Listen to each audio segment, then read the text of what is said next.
여성도 그렇고 그다음에 40대까지 지금 연령층들이 올라간다고 하지 않습니까? 이런 인식의 변화가 하나 둘씩 변하면서 이 게임, 이 e스포츠 시장이 앞으로는 정말 투자 관점에서 유망이 될 수 있고 돈을 많이 벌 수 있는 그런 쪽이 될 수 있다 이렇게 하는데 그 시작점이 어떻게 보면 저는 이 인식의 변화가 아닌가 그렇게 좀 생각이 듭니다.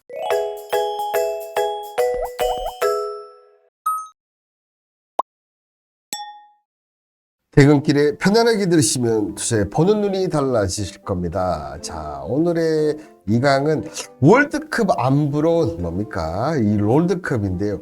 이 롤드컵 뭐길래 그냥 게임이죠. 우리 어른들이 제가 맨날 제 게임만 하는 놈들 하면서 못마땅 하지 않습니까? 자식들이. 근데 전 세계가 열광을 해서 이제는 하나의 당당한 스포츠 산업으로 저는 들어왔다. 이렇게 좀 평가하는데요. 주로 샷단을 기억으로 이쪽도 상당히 좋아하시나 보네요. 또 보니까. 자, 지금 바로 시작하도록 하겠습니다. 자, 리그 오브 레전드 월드 챔피언십이 정식적인 명칭입니다.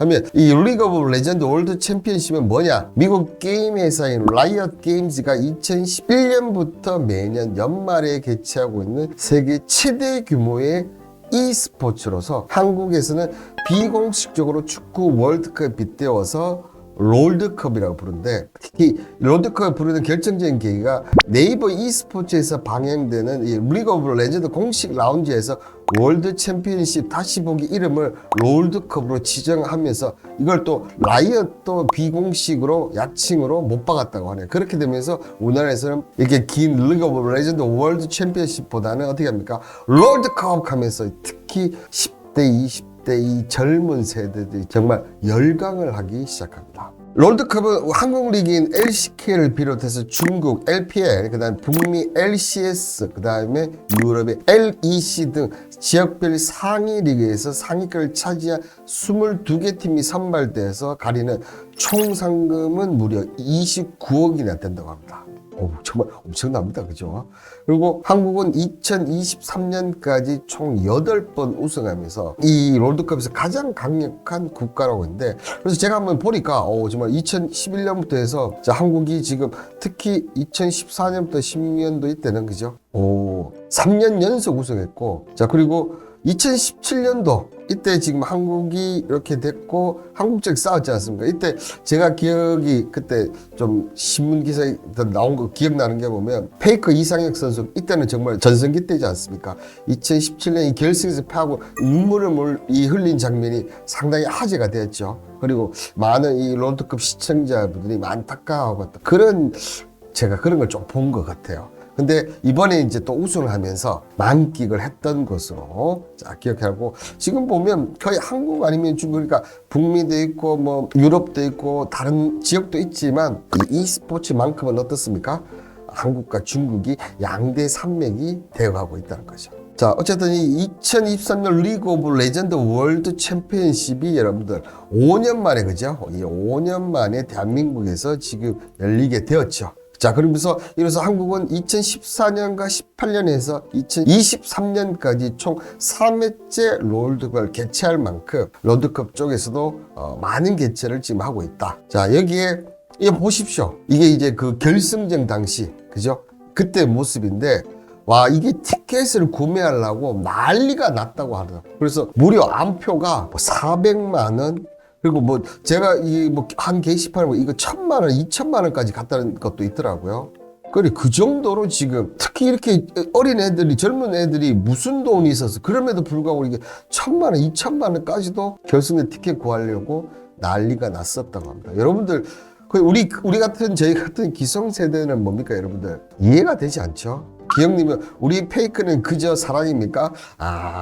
대단한 빚입니까? 사랑이 아니고 그 정도로 대단한 거였군요. 그런 내용도 뒤에도 좀 있긴 있습니다. 자 그리고 이 CGV 전국 30개 영화에서 영화를 해야 되는데 뭘 합니까? 롤드컵 결승전을 생중계를 했다. 이 얘기인 즉슨 뭡니까? 이게 오히려 영화 상영하는 것도 돈이 더 된다는 거예요. 자 보시는 대로 티켓 가격이 15,000원인데 2배에 달하는 28,000원이 더 순식간에 서울 지역 모든 상영관이 전성을 매진되고 이 영화 티켓마저도 고가의 안표가 등장해서 중고 거래가 플랫폼의 거래가 활성화되었다. 기가 막히죠. 그러면 여기서 끝나는 거냐? 그게 아니에요. 현장을 찾지 못하는 사람들은 뭡니까? 강화문 광장에서 대형 스크린, 우리 대한민국 했던 2002년도 그때처럼 이렇게 대형 스크린을 설치하고 응원전까지 펼치. 근데 보시면 젊은 세대가 주축이지만 나이가 있으신 분들도 지금 나와서 이렇게 열심히 응원전을 펼치고 있습니다. 자, 여기에 이 올해 후원자이자 T1의 후원사인 메르세데스 벤처 코리아는 무려 지금 4년 연속 여러분들 4년 연속 계속 후원을 하고 있어요. 그러면서 T 선수나 어깨에 벤츠 로고가 맞추고 있는데 이 경제 효과가 꽤 대단한 거예요. 여기에 레드불, 시크릿, 아마존 웹 서비스, AWS, 코카콜라, 오포 등이 뭡니까? 세계적인 글로벌 기업들도 여기에 다 뭘 하고 있습니까? 광고를 하고 후원을 하고 있다는 거죠. 그러면서 지금 보시는 티켓만 팔아서 40억을 벌었고요. 이 롤드컵의 경제 효과가 무려 2천억 원에 이를 것이라는 전망까지 나왔습니다. 과연 이 롤드컵이 뭐라고, 그죠? 자, 왜 열광하는지 잠시만 좀 기다려 주시고.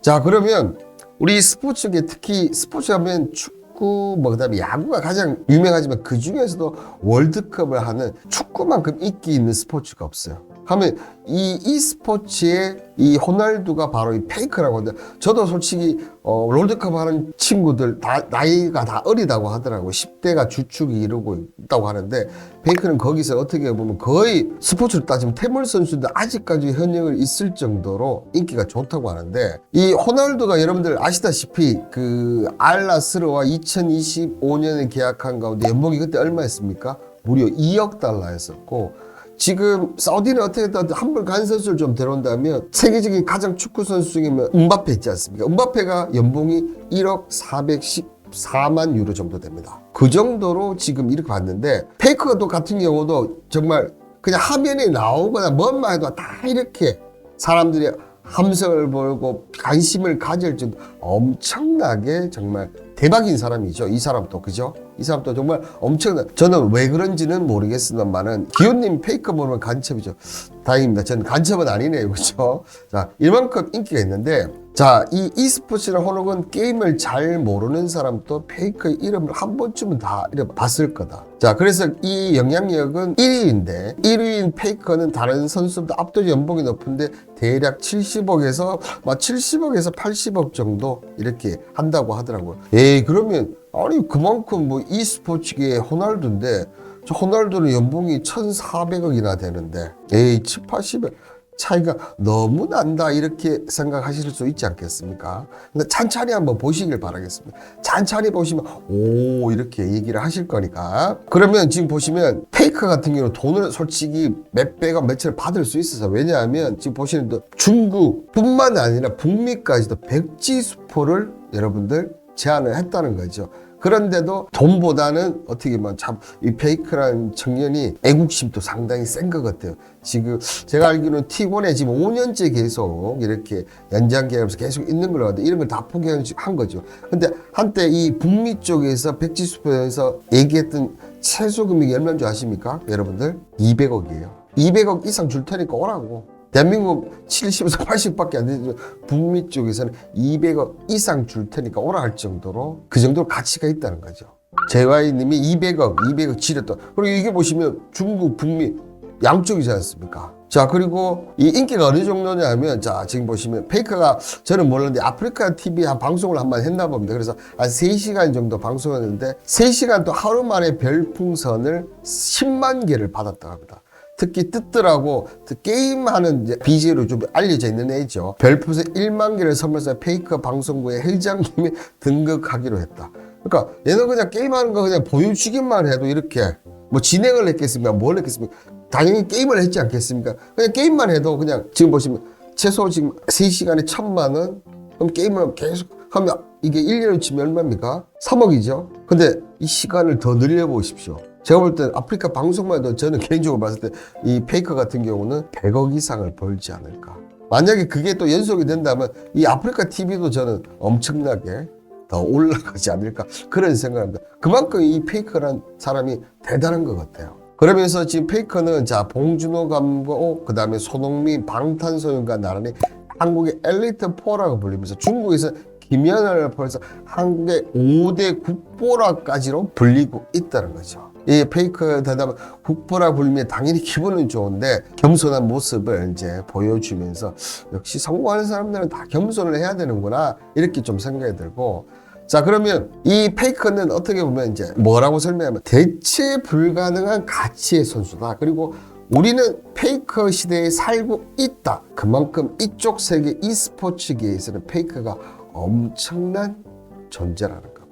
자 그럼 이 페이커가 소속된 T1, 자 이 T1은 가치가 얼마 되느냐, 2004년에 창단된 e스포츠 게임단이고 이 처음에는 스타크래프트 종목 선수로 구성되다가 2011년부터 뭡니까 롤팀으로 운영되고, 자 이게 어떻게 보면 예전에는 다 스타였지 않습니까? 스타에서 이제 롤로 넘어갔다는 얘기고요. 2019년에는 SK텔레콤과 미국 미디어 그룹 컴캐스트의 합작회사로 탈바꿈하는데 합작회사의 최대주는 55%를 가진 SK텔레콤, 나머지 45%는 미디어 그룹 캠캐스트가 했겠죠. 이 캠캐스트는 미국계 펀드 하이랜드 캐피탈로 총 4,100만 달러를 투자했고, 와, 투자만 얼마였어? 45% 지분으로 가치를 내서 이 당시에 2019년에 532억을 투자를 했다는 거예요. 자 그래서 2대 3대주로 이름을 올리는데, 자 페이커도 스톡옵션 건화로 T1의 지분을 어떻게 했습니까? 5.66% 갖고 있다.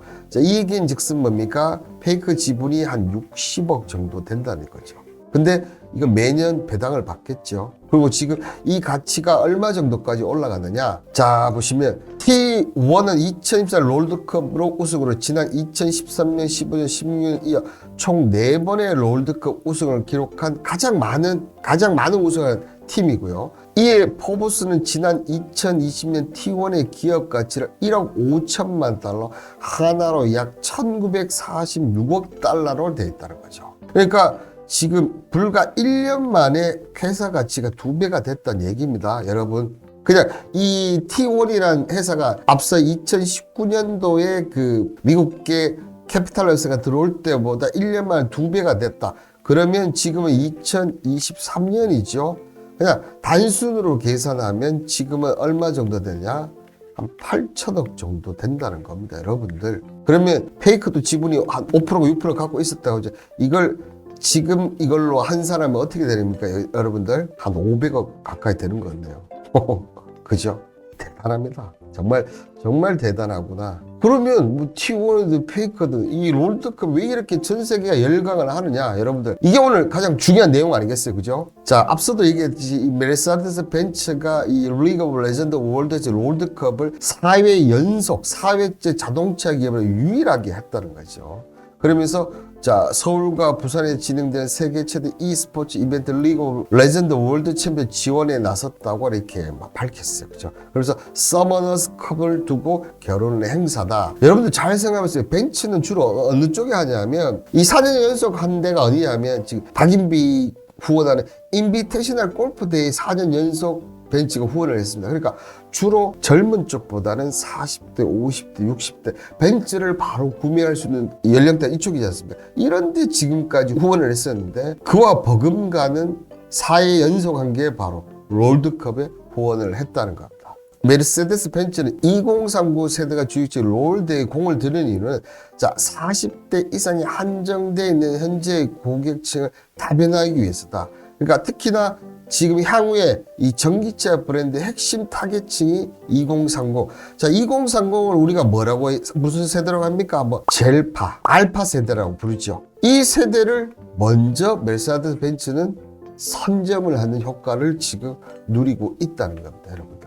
여기에 이 스포츠, 기존의 스포츠하고 이 스포츠의 이 장단점 보면 중계권, 스폰서십, 라이센싱, 사업형태 거의 똑같아요. 근데 보면 기존 스포츠는 뭡니까? 실제 무대에서 진행되는 반면 이 스포츠 같은 경우 디지털 공간에서 기발, 메타 같은 그런 개념이죠. 이게 좀 쉽게 얘기 들으면, 자, 예를 제가 한번 들게요. 올해 지금 잠실 야구장에서 이제 코리안 시즌이 끝났는데 잠실 야구장 가면 정말 팬들이 엄청 많아요. 그죠? 남녀노소 할 것 없이 정말 엄청 많은 팬들이 경기장에 찾아가서 경기를 즐깁니다. 그죠? 그런데 경기장을 오거나 시청하는 사람 중에 직접적으로 야구 플레이하는 사람들은 비율이 거의 낮지 않습니까? 근데 이 e스포츠는 어떠냐면 팬과 시청자 높은 이 비율로 뭘 합니까? 실제적으로 이 해당 롤게임을 해요, 여러분들. 그러니까 다른 스포츠라든지 다른 엔터 이렇게 그냥 보고 좋아하고 거기에 끝나는데 e스포츠는 직접적으로 하는 효과까지 있다는 거죠. 그렇다는 얘기는 정말 라이엇 같은 경우 지금 게임 하나 잘 팔아서 지금 돈을 노다지로 끌고 있다 이렇게 보이시는 거 아닙니까? 거기에 이런 중개권 스포츠 라이센스 계약하면 정말 엄청난 금액이 실질적으로 들어오는 게 아닌가 좀 그렇게 생각이 들고요. 자, 보신 대로 2009년 라이엇 게임 출시한 이 LOL은 6년 전부터 월간 이용자 수가 뭡니까? 1억 명을 돌파했어. 이러니까 후원이 갖다 붙을 수밖에 없겠죠. 그래서 전 세계에서 가장 인기 있는 게임이다. 자, 2011년에 시작돼 올해로 13회째를 만든 이 롤드컵은 국제축구연맹 월드컵에 빗대서 롤드컵이라고 불리고 2년 전 롤드컵 결승전에서 동시 최고 시청자 수는 7,386만 명, 누적 시청자 수는 매년 1억 명을 훌쩍 뛰었는데 근데 이 1억 명이 대부분 뭡니까? 롤게임을 실질적으로 한다는 거죠. 여러분들 어느 스포츠, 어느 엔터, 어느 쪽에서 1억 명을 넘는 이런 사람들 보는데 후원 안 하는 업체들이 있겠습니까, 여러분들? 없겠죠, 그죠? 자, 그리고 또 하나의 장점이 뭐냐 하면 우리 코로나 때 가장 문제점이 뭡니까? 이동의 제한이 있었다는 거지 않습니까? 근데 이 7개국으로 실시간 생중계 롤드컵은 e스포츠는 다른 스포츠와 지리적인 영향을 전혀 받지 않는다는 거예요. 세계 어디에서나 실시간으로 시청을 가능할 수 있고 디지털 공간이기 때문에 코로나가 해도 열릴 수가 있다는 겁니다. 다른 어떤 것보다 장점이 많다는 거죠. 자, 이렇게 되니까 이 업체들은 이 LCK나 뭐 다른 롤드컵을 후원하는 배경에 여러 가지 이유가 수가 있지만 특히나 이 MZ 세대들, 젤파, 알파 세대를 다양한 마케팅을 활용을 하는데요. 실제로 이제 지난해 2월에 14세, 49세 남녀 1000명을 대상으로 한 설문조사에 따르면 이 롤물 e스포츠 처음으로 관심이 된 시점에 3년 이내에 한 등한별이 30, 신규 고객도 지속적으로 유입이 되고 있다는 거죠. 또한 상대적으로 여성과 10대 그리고 40대 유입이 크게 증가하고 있다. 그러니까 기존의 남성 중심이 1020에서 이제 30까지 영역됐지 않습니까? 그런데 이제는 10대도 더 늘어나고 여성도 늘어나면서 40대까지 유입을 하고 있는. 그러니까 이 e스포츠는 어떻게 됩니까? 가면 갈수록 더 커질 수밖에 없다는 거죠. 자, 그래서 작년에 지금 보면 시청자 수라든지 한번 보시면 와 막 엄청난 속도로. 근데 특히 보면 보시는데 여전히 중국이 그죠? 비중 언어별 비중으로 중국이 정말 이 e스포츠는 절대 강자고라는 걸 느낄 수가 있습니다. 이렇게 되니까 리그 오브 레전드 글로벌 주요 리그 후원사 현황을 한번 보십시오. 자, 대한민국 같은 경우는 우리은행을 비해서 BBQ, 그다음에 HP, 그다음에 LG, 그다음에 뭐 로지텍 그죠?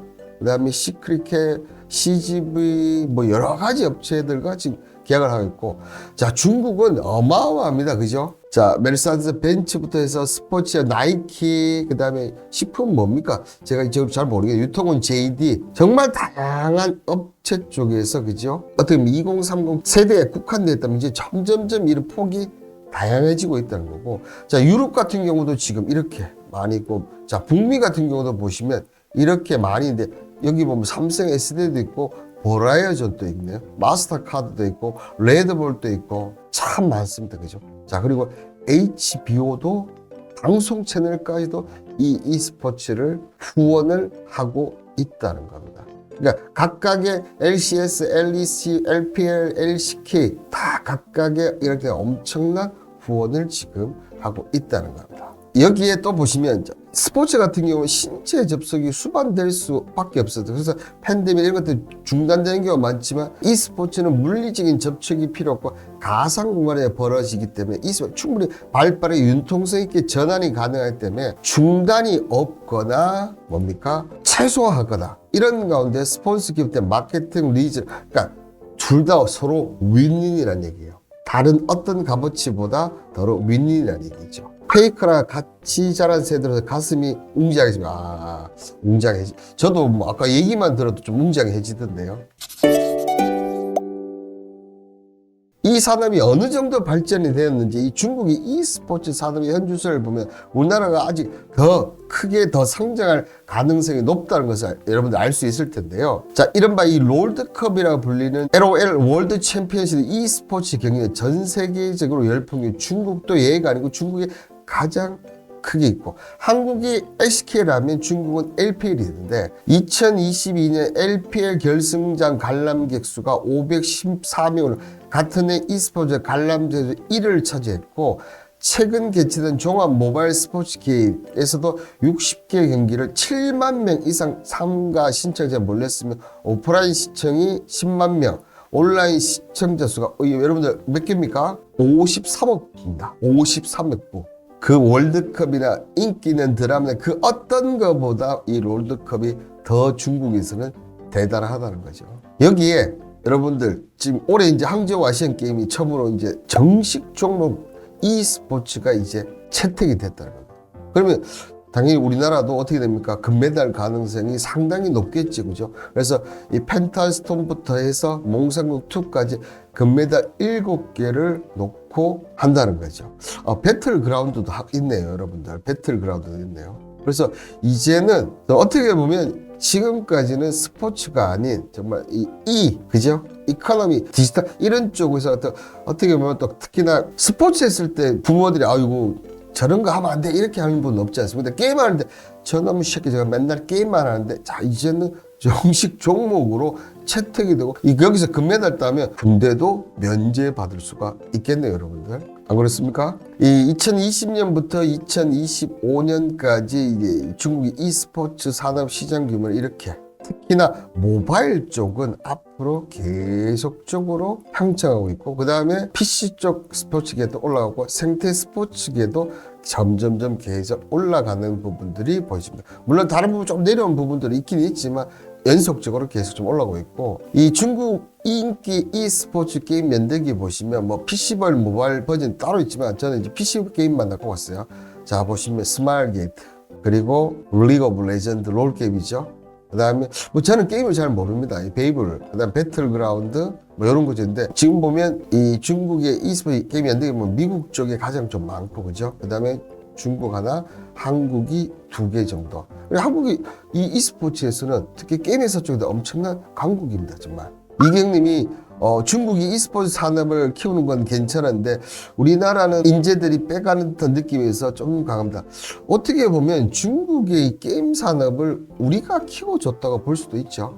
그래서 뭐 사건 사고도 좀 많이 있는데 특히 우리나라 같은 경우는 뭐가 문제였습니까? 9시 이후에 제한하는 이 부분 때문에 게임 쪽이 중국으로 많이 내려가요. 그때 정책적으로 물론 자녀들이 게임 하는 건 문제지만 이때 만약에 더 키웠다면 지금 우리나라 게임 산업과 중국 게임 산업 거의 양대 산맥이 될 줄 비슷비슷했지 않을까 그런 생각은 좀 듭니다. 자 여기 이 2023년 중국 e스포츠 이 산업을 보면 자 게임 쪽에서를 보면 개발 배급부터 해서 파생 콘텐츠 중개 플랫폼 등등 여러분들 이 그냥 우리가 쉽게 말해서 게임이라는 이쪽 산업이 이렇게 지금 커졌다는 것을 의미하고 있고요. 어떻게 보면 특히나 이 스포츠 산업 가치 사슬의 상류는 주로 게임이라든지 개발하는 배급 이쪽에서 차지하는 이 스포츠 게임 산업이고 대표 기업은 뭐 텐센트라든지 네이지, 쥐라닝그룹, 퍼펙트 월드 등이 있다는 거죠. 여기에 e스포츠 산업과 중류 쪽은 보면 클럽과 선수들, 그 다음에 이 콘텐츠 제작하는, 그다음 대회 운영하는 이런 쪽으로 핵심 연결고리가 있는데 가장 중요한 쪽은 뭡니까? 이쪽이라는 얘기예요. 그런데 여러분들 앞서 제가 그 도표를 보니 2022년을 제가 중국의 e스포츠 시장이 줄곧 비약적인 성장을 보였거든요. 근데 2020년에 중국 돈으로 보면 1474억 위안이었어요. 근데 2025년은 1975억 위안까지도 올라갈 것이다. 이렇게 지금 예상하고 있습니다. 자, 여기에 2023년 중국 게임 기업의 산업을 보면 산업 연관성을 보면 텐센트, 네이즈, 그 다음에 G런, 히어로엔터, 블리자드, 퍼펙트 정말 하나같이 참 저도 이름을 알 정도면 참 대단한데 특히나 e스포츠 이런 게임 쪽이 어떻게 되냐면 지금 텐센트, 네이즈 같이 점점 뭡니까? 상위 포식자, 업계 공룡대 상위 포식자들이 독점을 하는 텐센트 같은 경우도 뭐 IP 기업 퍼블리싱 전문 분야, 그다음에 네이즈는 넥스트 계열의 경기, 중계 방송, 지런트 중계 방송 이렇게 점주한데 얘네들이 점점 뭡니까 넓히면서 독식을 하고 공룡 현상들이 지금 나타나고 있습니다. 여기 2023년 상반기 인기 PC 게임을 보면 한국이 정말 많아요. 한국 3개나 있고 미국. 한국은 뭐 배틀그라운드가 있고 그다음에 스마일게이트 크로스파이어, 그다음에 이것도 뭡니까 메이플 이군이구나, 메이플 스토리, 요 3개 이렇게 있는데 이렇게 겉보기 보면 여러분들 정말 좀 좋아 보여요. 그죠? 겉보기에 보면 좋아 보이는데 실질적으로 보면 뭐가 지금 하나가 빠져 있는 느낌. 왜냐면 중국 이런 게임사들 대부분 보면 먼저 뭐 어떻게입니까? 예전에는 우리나라가 게임을 이제 주도를 하면서 우리나라 회사들이 회사를 키웠다면 지금은 이런 회사들 전부 다 처음에 투자할 때 어떻게 합니까? 중국 투자회사에 돈을 받아요. 텐센트라든지 이런 데서 돈을 받아. 보시면 그래서 텐센트가 배급사예요. 여러분들. 여기도 텐센트가 배급사죠. 이런 식으로 투자를 하고 배급을 독점하는, 그리고 투자를 했으니까 그 게임을 비슷하게 뺏겨서 비슷한 게임을 만들어버려. 특히 중국이 그런 얍삽한 짓을 많이 했었죠. 그런 부분들이 된다는 거죠. 자, 그러면 2%가 부족한 게 뭐냐? 자, 중요한 거는 이제부터라는 거죠.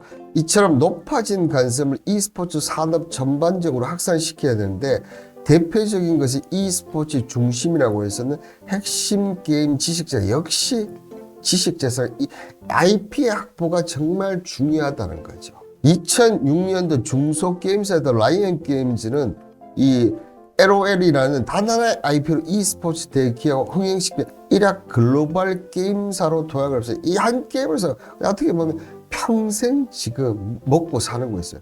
그만큼 이 IP가 중요하다는 것을 얘기해 주는 거죠. 그죠? 자, 그런데 여러분들 이 한국이 e스포츠 산업의 종주국이라는 데는 아무도 누구나 뭐 얘기할 수도 없어요. 게임사도 지금 중국에도 게임 있고 전 세계적으로 게임을 하는 그런 업체도 꽤 있고, 그 다음에 롤드컵 대회에서도 가장 많은 우승도 있고, 그리고 그러다 보니까 프로게임단 앞서 했던 T1 같은 경우는 지금 가치가 어떻게 돼요? 8천억 정도 될 정도로 엄청난 게임단도 있고 여기에 방송도 하고 스트리밍 중심이 하고는 있지만 핵심이 되는 이 킬러 IP가 부족하다. 물론 배틀그라운드에 크래프톤에 한 배틀그라운드가 있기는 있지만 롤처럼 그렇게 대단하지가 않다는 거죠. 라이언 게임즈 제가 앞서도 얘기했죠. 중소형 게임사인데 이제는 글로벌 게임사로 할 만큼 올라왔다는 거고, 여기에 보면 외부 IP를 사용하고 내수에만 지금은 뭡니까?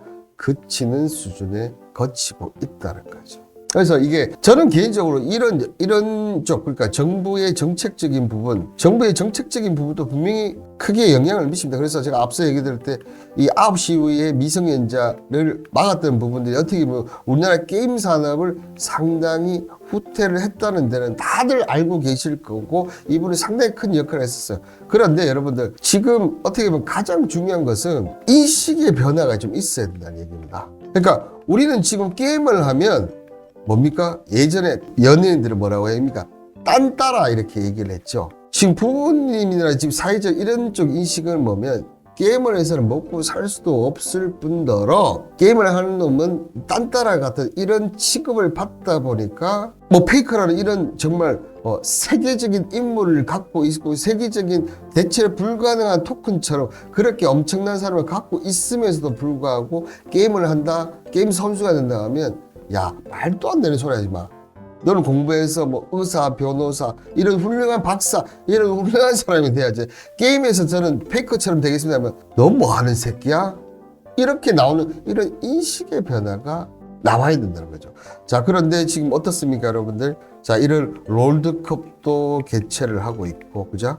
그리고 또 이 항저우 아시안 게임이 이제 당당한 스포츠로 하나로 지금 자리를 잡고 있다는 거죠.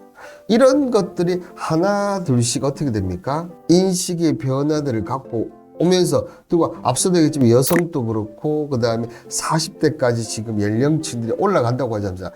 이런 인식의 변화가 하나 둘씩 변하면서 이 게임, 이 e스포츠 시장이 앞으로는 정말 투자 관점에서 유망이 될 수 있고 돈을 많이 벌 수 있는, 그죠? 그런 쪽이 될 수 있다 이렇게 하는데 그 시작점이 어떻게 보면 저는 이 인식의 변화가 아닌가 그렇게 좀 생각이 듭니다. 이경님이 진짜 게임에 대한 인식은 더 많이 변해야 된다. 이제는 변할 수밖에 없는 거예요. 이제는 그러니까 손흥민 선수가 축구 토트넘에서 축구함 때문에 그날 거의 대부분 사람들이 엄청나게 보죠. 그리고 이것 때문에 이 손흥민 축구를 방해하는 케이블 같은 경우는 엄청난 지금 적자에서 흑자로 돌아설 정도로. 그러면 만약에 이 인식의 변화가 온다고 한다면 어떻게 되겠습니까? 우리나라 지상파에서 여러분들 축구 월드컵 하죠, 그죠?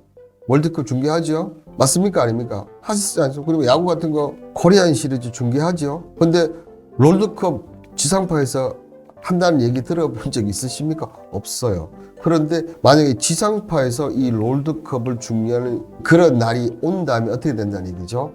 이제 이 대한민국의 e스포츠라는 게임이라는 이런 e스포츠 시장도 인식에 많은 변화가 생겼고 더 많은 후원사가 들어오면서 점점 더 커지는 이런 부분이 되지 않을까 좀 생각이 듭니다. 그래서 앞서 이 해외 우수 인력 이런 쪽 우리가 지금 너무 없다고 하는데 이제는 게임을 하는 우수 인력도 데리고 와야 되지 않을까 좀 그렇게 생각이 들고 자 그렇게 된다면 우리나라 게임이 지금 어떻게 보면 한 단계 조금 지금 어떻게 보면 행보 구간에 있는데 저는 개인적으로 1999년도에 이제 증권회사에 입사를 했었습니다.